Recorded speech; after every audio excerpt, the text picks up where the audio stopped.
Hello আমার শিক্ষার্থী বন্ধুরা, আজকে তোমাদের জন্য আমি নিয়ে এসেছি বঙ্কিমচন্দ্র চট্টোপাধ্যায়ের রাধারানী গল্প থেকে কিছু প্রশ্নোত্তর।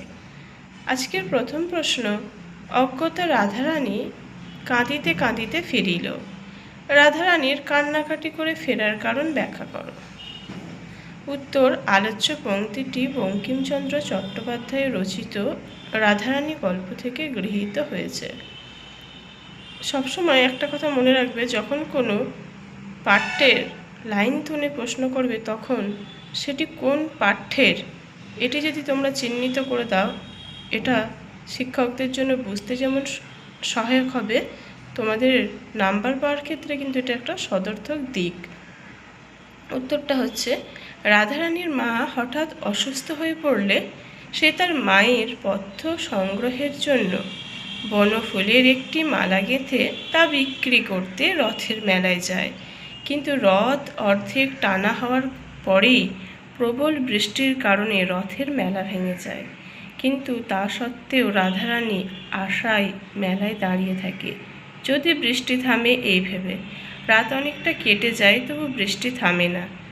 একদিকে সে মালা বিক্রি করতে পারে না, আবার অন্যদিকে তার মায়ের পথ্য জোগাড় করতে পারবে না। এই সমস্ত দুর্ভাবনা নিয়ে সে কেঁদে কেঁদে বাড়ি ফেরে। এটা গেল প্রথম প্রশ্নের উত্তরটা। দ্বিতীয় প্রশ্নটা রেখেছি, রাধারানীর আনন্দ হইল। রাধারানীর আনন্দের কারণ ব্যাখ্যা করো।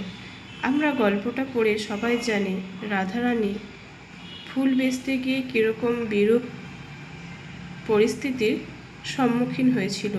তা সত্ত্বেও কেন রাধারানীর আনন্দ হলো, সেই কারণটা দেখব। পূর্ব প্রশ্নের মতোই যে কথাটা বললাম, বঙ্কিমচন্দ্র চট্টোপাধ্যায় রচিত রাধারানী গল্প থেকে আলোচ্য অংশটি গৃহীত হয়েছে, এটা তোমরা স্টার্টিংয়ে দেবে।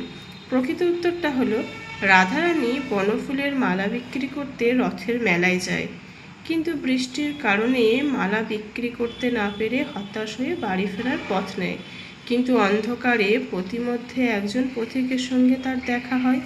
পথিক সুকৌশলে রাধারানীর কাছ থেকে সমস্ত বিষয়টি জেনে নেয় এবং সে রাধারানীকে জানায় তার ঠাকুরকে পরানোর জন্য তার একটি মালার প্রয়োজন, কিন্তু হাট ভেঙে যাওয়ায় সে মালা কিনতে পারেনি।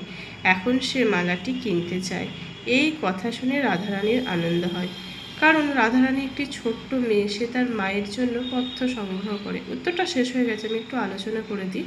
পথ্য সংগ্রহ করে যখন দেখলো সে মালাটা বিক্রি করতে পারছে না, তার মনের মধ্যে কষ্ট হলো। আর যখন একজন কিনবো বললো সেই মালাটা, তখন সে ভাবলো এটা বিক্রি করে টাকা উপার্জন হলে আমার মায়ের পথ্য সংগ্রহ হবে। এটাই ভাবলো বাচ্চা মেয়েটি। আজ এই পর্যন্তই।